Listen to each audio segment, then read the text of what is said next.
and the 7 Dwarfs. Snow White was very beautiful. Her father, the king of the land, loved her very much. In fact, all who saw her fell in love with her beauty and her loving nature. Snow White had a stepmother who did not like her. The stepmother did not like the fact that Snow White was beautiful. She had a magic mirror, and every day the stepmother would ask it, "Mirror, mirror on the wall, who is the most beautiful lady in the land?" The mirror always replied, "You are, Your Majesty."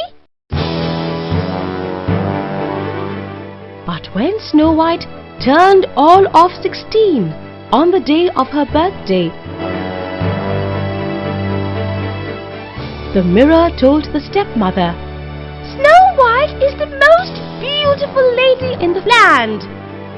The angry stepmother was filled with jealousy. She wanted to get rid of Snow White as soon as possible. She called her trusted servant and ordered him to take Snow White into the forest, far from the castle, and kill her there. "I will give you a lot of money if you do this," she told the servant. The greedy servant quickly took the little girl to the forest.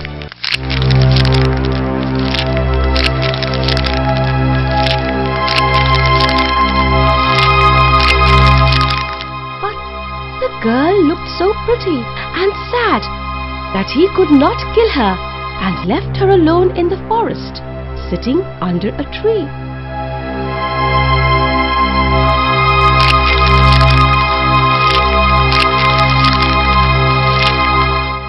Soon it became night, and she began to cry. She heard strange sounds and rustlings that made her feel scared.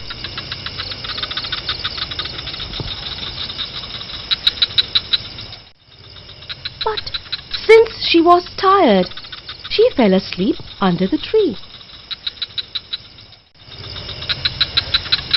In the morning, she awoke to the song of the birds and the sunlight peeping through the tall trees.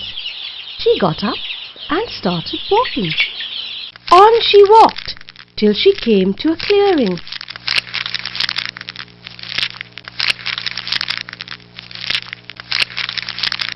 There stood a funny-looking cottage with a tiny door,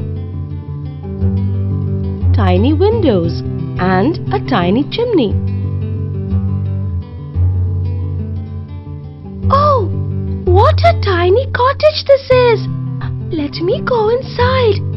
Maybe I will find some food to eat here." Snow White knocked on the door.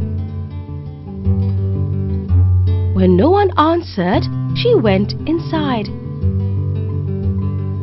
She peeped around the kitchen. "What tiny plates and spoons! I wonder who lives here. There must be 7 of them. The table's laid for 7 people." Then she went upstairs, where she saw a bedroom with 7 little beds.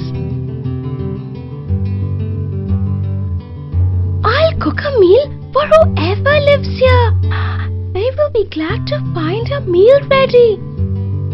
When dusk fell, 7 tiny men marched homeward singing,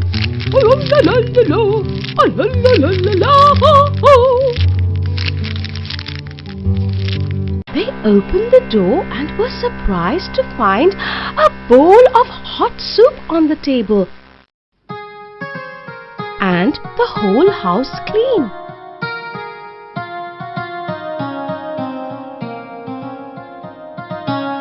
Snow White lay fast asleep on one of the beds.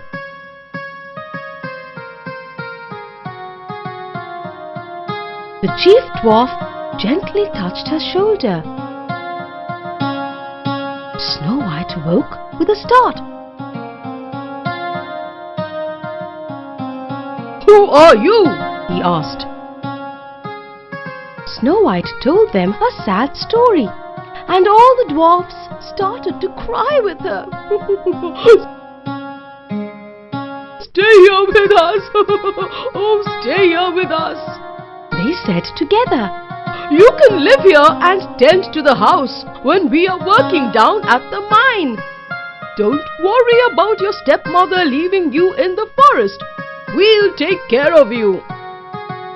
Snow White happily said yes.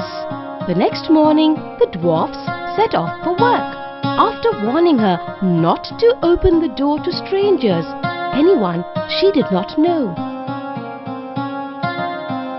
Meanwhile, the servant returned to the castle with the heart of a deer.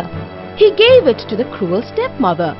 "This is Snow White's heart," he said, so that he could claim the reward.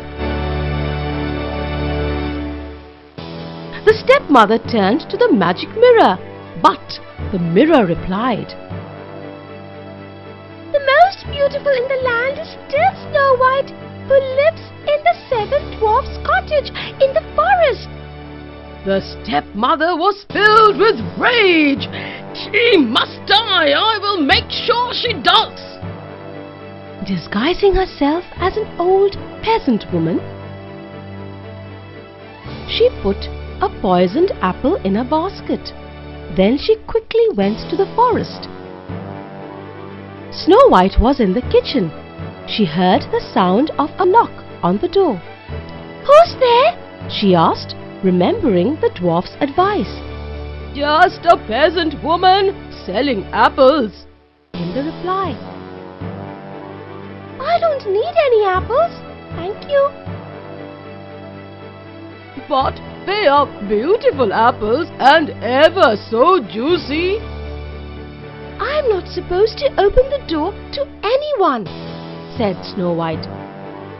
"Good girl, if you promised not to open up to strangers, then of course you can't buy one of my apples." "You are a good girl.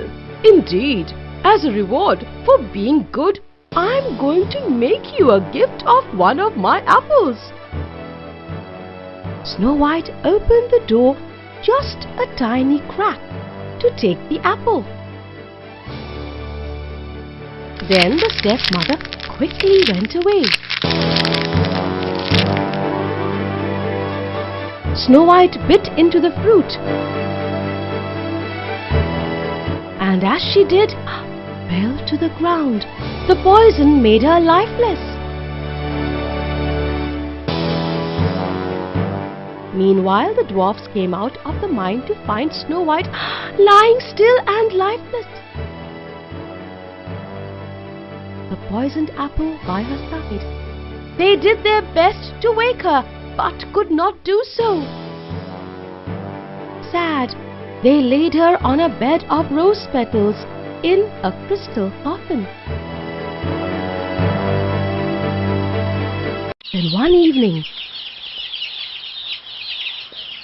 they found a handsome young man kneeling by the coffin, looking mournfully at Snow White. The dwarfs told him the sad story, and the prince, for he was one, said, "Let me take her to my castle. I will call the best doctors in the land to wake her. She is so beautiful." And he bent to kiss her, which is what he did. He shook the coffin as he did, and the jolt made the apple fall out of Snow White's mouth. She woke up. The nasty spell laid by the wicked stepmother was broken. Yay! Everyone was happy. The prince asked Snow White to marry him. Said yes.